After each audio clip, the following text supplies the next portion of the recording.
The price you're looking at on your phone right now didn't come from nowhere. Before it reached your screen, it passed through at least 4 completely separate companies, traveled across multiple networks, and got processed, repackaged, and retransmitted more times than most people would ever guess. Today we're going to trace that entire journey, from the exact moment a trade happens on an exchange to the number that appears on your screen. And by the end, a few things about your trading platform that have probably always confused you are going to make a lot more sense. Let's start at the very beginning, the moment a price is actually born. Deep inside an exchange's data center, there is a piece of software called the matching engine. This is the heart of the entire operation. Its job is to take incoming buy orders and sell orders and find pairs that agree on price, and the instant it finds a match, a trade executes. At that exact moment, the matching engine generates what's called a trade report, a record of what just happened, what stock, what price, how many shares at what time. This is the ground truth moment. The price didn't exist a millisecond before, now it does. The matching engine simultaneously broadcasts this update outward via what's called a market data feed, a high-speed, high-volume data stream that carries every trade, execution, and order book update out from the exchange to the world in real time. This is the raw source. Every price you've ever seen on any platform anywhere traces back to this feed as its origin point. The feed itself is engineered for pure speed and volume. Exchanges can generate millions of these updates per day across all their listed instruments. The format is compact, the delivery is optimized, and the technology is specifically chosen to handle that volume without creating bottlenecks at the source. This is exactly where UDP multicast, which we covered in Day 5, tends to show up. The exchange doesn't send individual price updates to each subscriber separately. It broadcasts one update simultaneously to everyone who's subscribed, which is dramatically more efficient at scale. Now here's where most people's mental model of how prices work stops. They think the exchange sends the price directly to their app. In reality, that's almost never what happens. Between the exchange and your broker sits an entire industry of companies whose entire job is to collect, aggregate, and redistribute market data. These are called market data vendors, or data aggregators. Here's why they exist. In many major markets, the same stock can actually trade across multiple competing exchanges simultaneously. In the United States, for example, there are over a dozen registered stock exchanges, all of which can execute trades in the same listed stocks at the same time. Each one is generating its own market data feed. To get a complete picture of where a stock is actually trading and at what prices, you'd theoretically need to subscribe to all of them individually, which is expensive, complex, and operationally intensive. Data vendors solve this by subscribing to all of the relevant exchange feeds themselves, consolidating the data into a unified stream, and then redistributing that consolidated feed to their own subscribers, brokers, institutions, and platforms, as a single, clean data product. Instead of a broker maintaining 12 separate exchange connections, they maintain one connection to a data vendor who has already done the aggregation work. Some data vendors also provide what's called the National Best Bid and Offer, the NBBO, which is a consolidated view of the best available buy and sell prices across all exchanges at any given moment. This is often the price that retail trading apps display as the current market price for a stock. Step 3 in the journey is your broker. Your broker subscribes to a market data feed, either directly from an exchange, from a data vendor, or sometimes both for redundancy.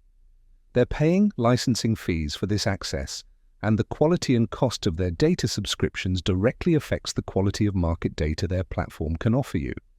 When your broker receives a price update from their data feed, it doesn't go directly to your phone. It first enters your broker's own internal systems. Their servers process it, validate it, and route it into the appropriate data streams for each of their active users. If your broker has 1 million active account holders, their systems need to efficiently push each relevant update to each user who's currently watching that particular instrument in real time without creating a bottleneck that slows everything down for everyone. This is a genuinely complex engineering challenge at scale. A broker with a large, active user base is essentially running a real-time data distribution network inside their own infrastructure, sitting between the data vendor and the end user. The investment they make in this layer, the quality of their internal data pipeline, the capacity of their distribution servers, the efficiency of their routing logic, directly determines whether your price updates feel instantaneous or slightly delayed, especially during high-traffic moments like market open or major news events. This is also where the difference between real-time and delayed data tiers lives. Many brokers offer their standard users real-time data, prices as they happen, while some platforms default to data that's delayed by 15 or 20 minutes unless you opt in or pay for the real-time tier. That delay is applied deliberately here at the broker's internal distribution layer, not at the exchange. The final step is the one you actually see, your application. Your trading app receives the price update from your broker's servers via the WebSocket connection we covered in Day 7. The moment that data arrives, your app's own code processes it, passes the incoming data format, updates the relevant price fields in memory, and re-renders the affected parts of the screen. What you see as a number changing on your chart is the end result of that entire chain, finally reaching your eyes. The total time from trade execution on the exchange to your screen updating depends on every single link in that chain. Exchange data feed latency, data vendor processing time, broker internal pipeline efficiency, your network connection quality, your app's rendering speed, each one stacks. For a well-engineered system end-to-end, the total round trip for retail data delivery is typically somewhere in the range of tens to hundreds of milliseconds, fast enough to feel live to a human, but meaningfully slower than what institutional participants with direct exchange connections experience. This is also why two different apps can show you slightly different prices for the same stock at the same apparent moment. They might be subscribed to different data vendors. They might have different internal pipeline efficiencies. One might be on a real-time feed and another on a slightly delayed one. The underlying ground truth, was what the matching engine recorded, is identical. But by the time it reaches two different apps through two different chains, tiny timing differences can produce visible discrepancies. This isn't a malfunction. It's physics and infrastructure doing what they do. Here's the practical framework to take away from everything we've covered today. When you evaluate a trading platform's data quality, there are three questions worth asking. First, are they offering real-time or delayed data? And is there a cost or account tier difference between the two? Now you know where that distinction actually lives and why it exists. Second, do they disclose who their market data vendor is? A platform that sources data from a well-established high-quality vendor is making a meaningful infrastructure investment. It's not always easy to find this information, but it's sometimes disclosed in technical documentation or account agreements. Third, how many hops does your data make before it reaches you? Every intermediary in the chain adds a small amount of latency and a small amount of potential for things to go wrong. Direct exchange connections have fewer hops. Aggregated vendor feeds have more.